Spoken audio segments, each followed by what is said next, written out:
मुझे पता है कुछ बच्चे ऐसे हैं जिनको टेंस के फॉर्मूले ही याद नहीं होते। टेंस के जो सेंटेंसेस होते हैं उनको बनाने का जो स्ट्रक्चर होता है वो उन्हें याद नहीं होता है। तो आज की वीडियो को आपको सिर्फ लास्ट तक देखना है और आज के बाद आप कभी भी टेंसेस के रूल्स को और इनके फॉर्मूले जो भी होते हैं, इनकी जो भी हेल्पिंग वर्ब होती हैं, उनको कभी नहीं भूलोगे। ये वीडियो आपके सभी फॉर्मूले और टेंसेस को आपको याद करा देगी। तो चलिए वीडियो को स्टार्ट करते हैं। अच्छा देखिए, आप जब टेंसेस पढ़ते हैं तो उसमें ये वाली हेल्पिंग वर्ब तो पढ़ते हैं, has, have, had, was, were, is, am, are, will have, will be, will have been, do, does, did, इस तरह की कुछ हेल्पिंग वर्ब होती हैं, कुछ वर्ड्स होते हैं जिनको आप पढ़ते हैं। और यही वो वर्ड्स हैं जो आपको कंफ्यूज कर देते हैं कि किसका यूज कहां पर करेंगे, कौन से सेंस में करेंगे, हमें कैसे याद रहेगा कि ये यहां पर यूज होगा, कौन सी वर्ब की फॉर्म्स इसके साथ लगेगी। यही सारी आपकी दिक्कतें होती हैं। लेकिन आज के बाद आपको कभी भी इसमें दिक्कत नहीं होगी, क्योंकि आज हम इसको एक्सप्लेनेशन के साथ देखेंगे। किसके साथ? एक्सप्लेनेशन के साथ, और बिल्कुल डिटेल में इसको करने वाले हैं। तो चलिए स्टार्ट करते हैं। तो देखिए, सबसे पहले आपको ये चीज तो पता होगी कि टेंसेस को 3 भागों में बांटा गया है, प्रेजेंट, पास्ट और फ्यूचर।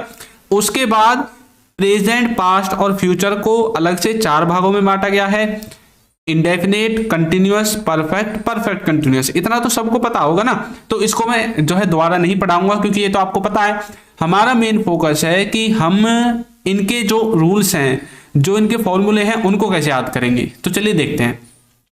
अब देखिए, हम ना एक एक करके करेंगे। हम इंडेफिनेट को जब देखेंगे तो इंडेफिनेट में हम प्रेजेंट, पास्ट और फ्यूचर तीनों को एक साथ देखेंगे। जब हम कंटिन्यूअस को देखेंगे तो प्रेजेंट का कंटिन्यूअस, पास्ट का कंटिन्यूअस और फ्यूचर का कंटिन्यूअस, इन सब को एक साथ देखेंगे। ठीक है, ये बात आपको याद रखनी है। तो सबसे पहले तो आपको एक चीज पता होनी चाहिए, क्या? कि जो आपका इंडेफिनेट होता है, चाहे वो प्रेजेंट का हो चाहे पास्ट का हो, इसमें हेल्पिंग वर्ब का यूज नहीं होगा जब आप सिंपल सेंटेंसेस बनाओगे। ठीक है, इसमें डायरेक्ट सब्जेक्ट लगेगा, उसके बाद वर्ब लगेगी और उसके बाद डायरेक्ट ऑब्जेक्ट लगेगा। यहां पर हेल्पिंग वर्ब नहीं आएगी जब आप इसके सिंपल सेंटेंसेस बनाओगे। ठीक है, यहां तक आपको याद रखना है। लेकिन इसमें जो फ्यूचर होगा ना, उसमें हेल्पिंग वर्ब लगेगी जिसका नाम है विल। अब देखिए, प्रेजेंट में कौन सी वर्ब लगती है? वर्ब की फर्स्ट फॉर्म में एस या ईएस लगेगा। जब आप प्रेजेंट का इंडेफिनेट बनाओगे ना, तो उसमें वर्ब की फर्स्ट फॉर्म में एस या ईएस लगेगा। और जब आप पास्ट का इंडेफिनेट बनाओगे तो उसमें वर्ब की सेकंड फॉर्म लगेगी। ठीक है, तो आपने क्या चीज सीखी है अभी तक? कि वर्ब की जो सेकंड फॉर्म है वो पास्ट के इंडेफिनेट में लगेगी। और देखिए, इकलौता पास्ट इंडेफिनेट ही इकलौता एक ऐसा सेंटेंस है, ऐसा टेंस है जो कि वर्ब की सेकंड फॉर्म को अपने साथ लेकर चलता है, और किसी भी टेंस के साथ वर्ब की सेकंड फॉर्म नहीं लगती है। ठीक है, प्रेजेंट इंडेफिनेट इकलौता ऐसा है जो कि वर्ब की फर्स्ट फॉर्म में एस या ईएस को अपने साथ लेकर चलेगा जब आप इसको थर्ड पर्सन सिंगुलर के साथ यूज करोगे। ठीक है, और जो फ्यूचर है, फ्यूचर में तो चाहे कोई भी टेंस हो, फ्यूचर इंडेफिनेट हो, कंटिन्यूअस हो, परफेक्ट कंटिन्यूअस हो, सब में विल तो लगेगा ही लगेगा। किसी में विल के साथ बी आएगा तो किसी में विल के साथ हैव आ जाएगा, लेकिन विल सब में आएगा। तो विल को तो आप इस तरह से पहचान सकते हो कि भाई विल का इस्तेमाल हम सिर्फ फ्यूचर में करते हैं, प्रेजेंट पास्ट में नहीं कर सकते। ठीक है, अब देखिए, प्रेजेंट इंडेफिनिट का मतलब क्या होता है? रोजाना किए जाने वाले काम, जिन कामों को आप रोजाना करते हैं या फिर कभी कभी करते हैं। कुछ ऐसे काम होते हैं ना, मतलब जिन्हें आपने स्टार्ट तो कर दिया, ठीक है, कभी ना कभी तो स्टार्ट हुआ होगा कोई ना कोई काम, और वो जो है ना अभी भी आपकी जिंदगी में बरकरार है। अब जैसे मान लीजिए आपने स्कूल जाना स्टार्ट किया, तो आपने एक टाइम पर स्टार्ट कर दिया लेकिन अभी भी आप स्कूल जाते हैं, है ना। तो मतलब ये ऐसे काम हैं जो कि आप अपनी लाइफ में रोजाना करते हैं। अब जैसे मान लीजिए कि आपने खाना खाना स्टार्ट किया, तो किसी समय से तो क्या होगा, जब आप छोटे थे तब से अब तक खा ही रहे हैं, है ना। तो मतलब ऐसे जितने भी काम है ना, जिनके ना तो आपको ये पता है कि वो शुरू कब से हुए, और जिनके आपके अंत के बारे में ना पता हो, कि भाई आपको ये नहीं पता कि वो खत्म कब होंगे, ठीक है, उन सब को आप प्रेजेंट के इंडेफिनिट में लिख सकते हैं। बाकी आप जो ता, ते, ती वगैरह है, इनसे तो आप इनको कर ही सकते हैं। ठीक है, पास्ट का इंडेफिनिट देखिए, पास्ट इंडेफिनिट का मतलब होता है भूतकाल में किया गया काम।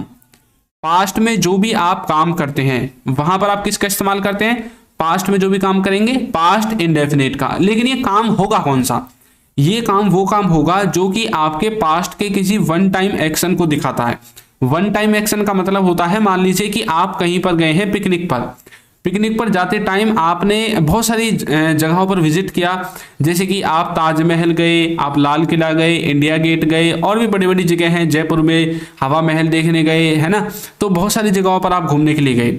अब आपने क्या किया, अब आप घूम कर वापस आ गए। अब अपने दोस्तों को बता रहे हो कि भाई हम ना वहां भी गए थे, वहां भी गए थे, वहां भी गए थे। तो आपके दोस्तों ने पूछा क्या तुमने जामा मस्जिद देखी? तो इसका मतलब क्या है कि उसने कब के बारे में पूछा, उस टाइम के बारे में पूछा है जब आप कहां पर गए थे, पिकनिक पर गए थे। तो मतलब पास्ट के किसी पर्टिकुलर टाइम के बारे में या पॉइंट ऑफ टाइम के बारे में जब कोई क्वेश्चन पूछा गया हो या कोई बताना हो, तब हमें किसका यूज करना है, पास्ट इंडेफिनिट का यूज करना है, ठीक है। वर्ब की सेकंड फॉर्म इसमें लगती है। फ्यूचर का मतलब होता है भविष्य में होने वाला काम। जो भी काम भविष्य में होगा उसको हम फ्यूचर के इंडेफिनिट में रखेंगे, लेकिन वो वन टाइम कार्य होना चाहिए, ठीक है। इस तरह से आप इनको समझ सकते हैं। तो देखिए, यदि अभी तक आपने हमारे कोर्स को ज्वाइन नहीं किया है तो कोर्स का लिंक आपको नीचे डिस्क्रिप्शन बॉक्स में मिलेगा। इसमें हमने बेसिक से एडवांस लेवल तक इंग्लिश ग्रामर को कवर किया है।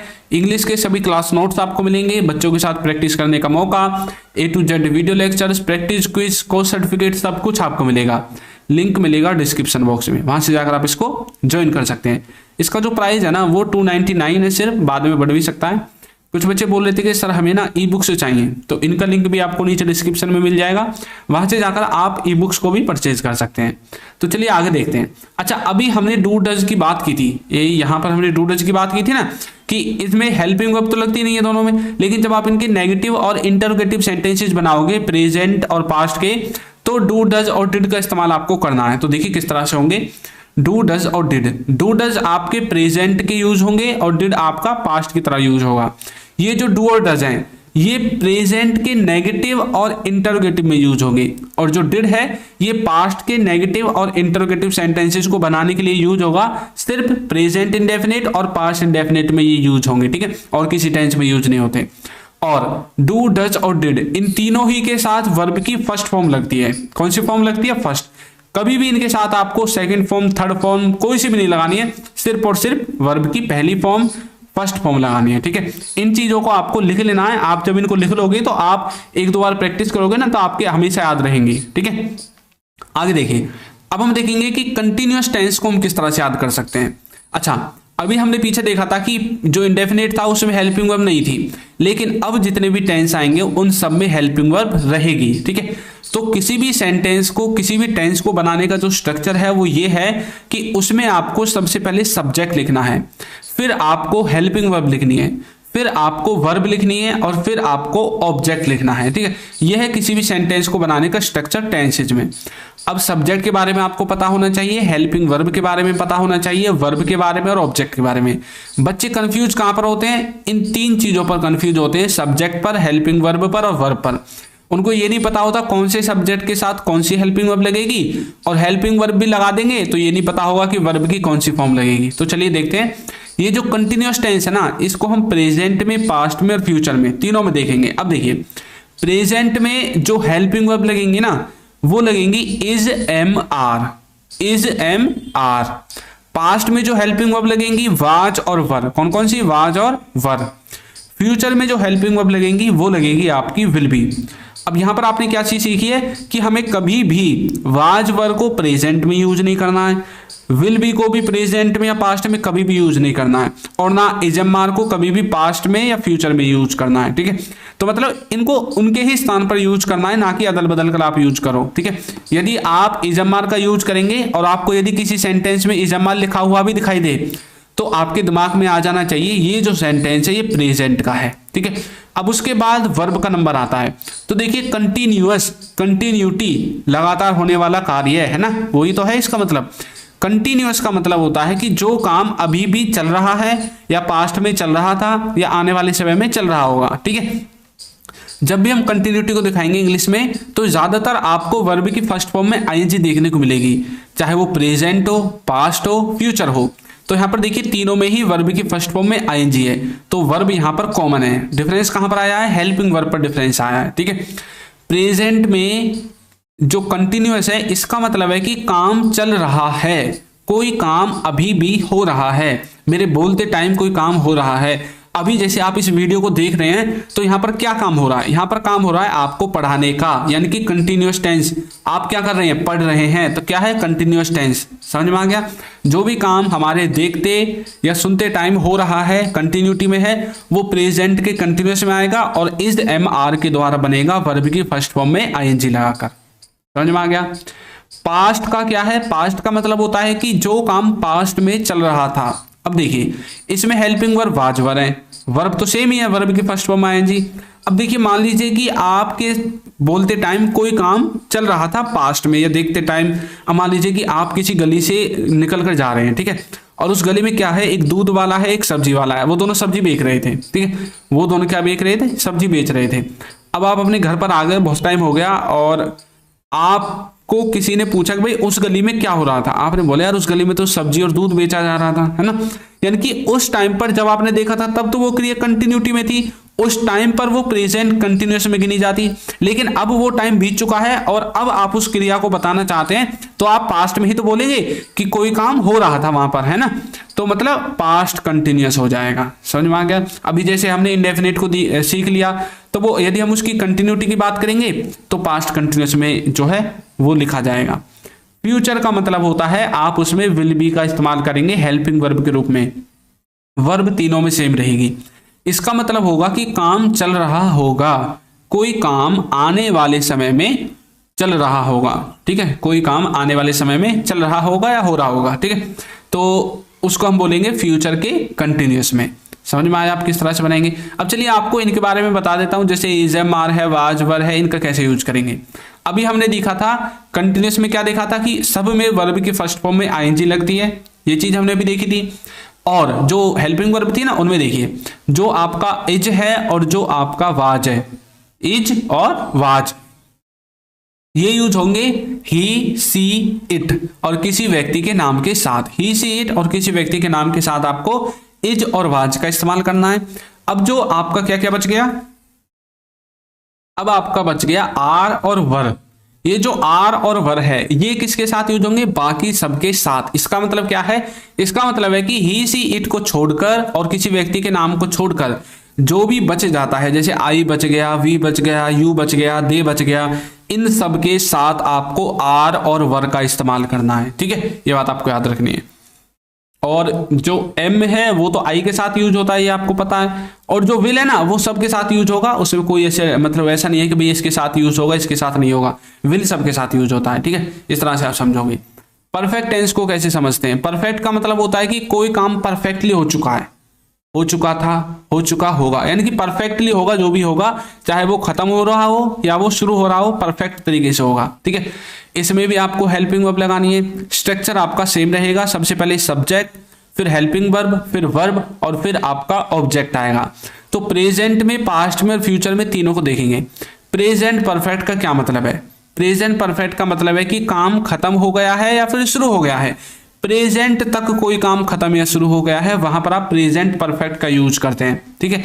पास्ट परफेक्ट का मतलब है कि काम खत्म या शुरू हो गया था पास्ट में, और फ्यूचर का मतलब है कि काम खत्म या शुरू होगा आने वाले समय में, फ्यूचर में। मेन बात है जो हेल्पिंग वर्ब की है, तो प्रेजेंट में जो हेल्पिंग वर्ब लगेंगी ना वो हैज और हैव लगेंगी, बस ये बात आपको याद रखनी है। पास्ट में लगती है हैड और फ्यूचर में लगता है विल हैव, ठीक है। प्रेजेंट में हैज हैव, पास्ट में हैड और फ्यूचर में विल हैव। वर्ब तीनों में सेम रहेगी, वर्ब की थर्ड फॉर्म कौन सी फॉर्म रहेगी, वर्ब की थर्ड फॉर्म। अच्छा देखिए हम को बहुत से बच्चे ऐसे हैं जो प्रेजेंट परफेक्ट और पास्ट इंडेफिनिट में कंफ्यूज रहते हैं, ऐसा क्यों है। देखिए प्रेजेंट परफेक्ट का मतलब क्या है, प्रेजेंट परफेक्ट का मतलब है कि मान लीजिए कि आपसे कोई पूछने लगे, आपने जो कौन सी मूवी है वो, कोई मूवी का नाम ले लो, कोई भी हो, आपने मतलब जैसे मान लीजिए हम कोई मूवी ले लेते हैं बाहुबली, आपने बाहुबली देखी है। अब कोई आपसे पूछने लगे भाई आपने बाहुबली देखी है, अच्छा अब ये बताइए वो आपसे कब के बारे में पूछ रहा है, वो आपसे अब तक के बारे में पूछ रहा है। अब तक जो आपने लाइट बताई है प्रेजेंट टाइम तक आपने बाहुबली देखी है या नहीं देखी है, ठीक है। आप बोलोगे हाँ भैया मैंने तो देखी है ना, तो मतलब ये प्रेजेंट परफेक्ट है। क्यों, क्योंकि प्रेजेंट तक के जो भी काम होंगे, यानी कि आपने अब तक अपनी जिंदगी में कोई काम कर लिया है, ठीक है, तो प्रेजेंट परफेक्ट है। और यदि वो ये पूछता है कि आपने जब आप वहां पर गए थे घूमने के लिए, आपने वहां पर सिनेमा हॉल में बहुत सारी मूवीज देखी होंगी, आपने बाहुबली देखी थी, मतलब वो पास्ट के किसी टाइम के बारे में पूछ रहा है, तो वो पास्ट इंडेफिनिट है। यदि प्रेजेंट को लगा के कोई किसी क्वेश्चन को करेगा तो वो प्रेजेंट परफेक्ट होगा, और यदि पास्ट के किसी एक टाइम के बारे में, पर्टिकुलर टाइम के बारे में पूछेगा तो पास्ट होगा। ठीक है, पास्ट में थर्ड फॉर्म का यूज करेंगे और हेड का इस्तेमाल करेंगे प्रेजेंट पास्ट परफेक्ट टेंस में। ठीक है, इसका मतलब है कि काम खत्म या शुरू हो गया था, लेकिन ये जो काम और खत्म शुरू हो गया था ना, ये किसी काम को होने से पहले हो गया था, होने से पहले, ये अकेला कभी भी नहीं आता है। अच्छा, जैसे आपने देखा था ना कि भाई क्या देखा था आपने कि बचपन से आप एक डायलॉग सुनते आ रहे हैं फेमस, कि डॉक्टर के आने से पहले मरीज की मौत हो चुकी थी, है ना। तो मतलब डॉक्टर के आने से पहले कोई काम हो गया था, किसी काम को होने से पहले कोई काम हो गया था, कोई काम खत्म हो गया था या शुरू हो gया था, वहां पर आप पास्ट का यूज करते हैं हेड के साथ वर्ब की थर्ड फॉर्म लगाकर। फ्यूचर विल हैव का मतलब है कि आने वाले समय में कोई काम खत्म हो गया होगा या शुरू हो गया होगा। ठीक है, वहां पर आप विल हैव का इस्तेमाल करेंगे। तो समझ में आया आपको कैसे यूज करना है। अब चलिए आपको बता देता हूं कि यहां पर जो हैज हैव है इसको, और जो हैड है इसको, और जो विल हैव है इसको किस तरह से हम यूज करते हैं। देखिए, जो अभी हमने देखा था परफेक्ट टेंस में एक तो सबके साथ वर्ब की थर्ड फॉर्म लगती है, हैज का इस्तेमाल हम करते हैं ही, सी, इट और किसी व्यक्ति के नाम के साथ, ही के साथ, सी के साथ, इट के साथ और किसी व्यक्ति के नाम के साथ। और जो हैव है वो बाकी सबके साथ यूज होता है, इसमें कोई भी लिमिटेशन नहीं है। और जो हैड है, विल हैव है, ये दोनों क्या है, ये एक तरह से फ्री है, ये सबके साथ यूज होते हैं, इनको किसी भी चीज से कोई लेना देना नहीं है, सबके साथ लगेंगे। मेन मुद्दा हैज और हैव में बच्चे फंसते हैं। तो हैज का इस्तेमाल आपको 3 वर्ड याद रखने हैं, ही, सी, इट और किसी व्यक्ति का नाम, इनके साथ हैज यूज होगा, और इनको छोड़कर जो भी बाकी सब बच जाते हैं उन सबके साथ हैव का इस्तेमाल होगा। ठीक है, अब देखते हैं हम परफेक्ट कंटिन्यूअस टेंस को। परफेक्ट कंटिन्यूअस टेंस, इसमें परफेक्ट भी होगा और कंटिन्यूअस भी होगा। इसका मतलब क्या है कि काम परफेक्टली शुरू या खत्म होगा और कंटिन्यूटी में होगा, इस तरह से कुछ मतलब इनका सेंस निकलता है यदि आप उनको निकालना चाहोगे। अब देखिए, पहले क्या आया परफेक्ट, तो परफेक्ट की कौन सी लगेगी, हेल्पिंग वर्ब। फिर क्या आया कंटिन्यूअस, तो कंटिन्यूअस की क्या लगेगी, वर्ब, बाद में ऑब्जेक्ट है। अब देखिए कैसे, परफेक्ट में आपने अभी पढ़ा था हैज हैव का इस्तेमाल हम प्रेजेंट में करते हैं, हैड का इस्तेमाल हम पास्ट में करते हैं, और विल हैव का इस्तेमाल हम फ्यूचर में करते हैं। लेकिन प्रेजेंट में अभी हमने क्या पढ़ा है, प्रेजेंट परफेक्ट कंटिन्यूअस में क्या करेंगे, हैज हैव का इस्तेमाल तो करेंगे, यानी कि परफेक्ट की हेल्पिंग वर्ब तो रहेंगी, लेकिन उनके साथ बिन लग जाएगा, BEEN बिन। ठीक है, ये उन सब के साथ लग जाएगा, ये बात है। यदि आपको परफेक्ट की हेल्पिंग वर्ब याद है तो आप प्रेजेंट परफेक्ट में उनको लगा सकते हैं, उनके साथ बिन लगा के। अभी इसके साथ कंटिन्यूअस भी है, तो कंटिन्यूअस में अभी हमने क्या पढ़ा था, वर्ब की फर्स्ट फॉर्म में आईएनजी पढ़ी थी जब हमने वर्ब पढ़ी थी, तो इसमें कंटिन्यूअस की हेल्पिंग वर्ब लगेगी, वो वर्ब लगेगी, हेल्पिंग वर्ब परफेक्ट की और वर्ब कंटिन्यूअस की। ठीक है, प्रेजेंट परफेक्ट कंटिन्यूअस का मतलब क्या है कि से काम चल रहा है। इसका मतलब है कि किसी समय से कोई काम चल रहा है। मान लीजिए 2 बजे से कोई काम स्टार्ट हुआ और वो अभी चल ही रहा है कंटिन्यूटी में। ठीक है, अब जैसे मान लीजिए आप कहीं पर जाते हैं ना, मान लीजिए आप अपने मामा के, बुआ के, जहां भी जा रहे हो, वहां पर आप जाते जाते आप मान लीजिए 1 बजे निकले अपने घर से और आप अभी रास्ते में चल ही रहे हो, तो इसका मतलब क्या है कि आपने काम स्टार्ट कर दिया 1 बजे चलने का और अभी भी वो कंटिन्यूटी में है, तो वो प्रेजेंट के परफेक्ट कंटिन्यूअस में गिना जाएगा। पास्ट का मतलब है कि पास्ट में किसी समय में काम शुरू हुआ था, कुछ समय चला था, जब आपने देखा तो उस समय वो चल रहा था और अब वो आपके हिसाब से खत्म हो गया। ठीक है, इस तरह से आप देखेंगे। फ्यूचर का मतलब है कि आने वाले समय में कोई काम चल रहा होगा। ठीक है, इस तरह से आप फ्यूचर को समझ सकते हैं। तो समझ में आया परफेक्ट कंटिन्यूअस टेंस को किस तरह से यूज करेंगे। तो चलिए आपकी प्रैक्टिस के लिए मैं आपको एक सेंटेंस देता हूं। हम हिंदी में टेंस सीख रहे हैं, हम हिंदी में टेंस सीख रहे हैं। तो यदि आप इसको इंग्लिश में ट्रांसलेट कर सकते हैं तो आपको इसे इंग्लिश में ट्रांसलेट करना है। और जो बच्चे ये बता सकते हैं कि ये जो टेंस है ये कौन सा है, ठीक है, ये जो सेंटेंस में लिखा है कौन से टेंस का है, तो कमेंट करके मुझे बताना बिल्कुल ना भूले, मैं चेक करूंगा सबका। तो वीडियो आपको कैसी लगी है जरूर बताइएगा, और यदि अभी तक आपने हमारे चैनल को सब्सक्राइब नहीं किया है तो चैनल को सब्सक्राइब कर दीजिए, वीडियो को लाइक कर दीजिए और एक अच्छा सा कमेंट करना बिल्कुल ना भूलें। Thank you.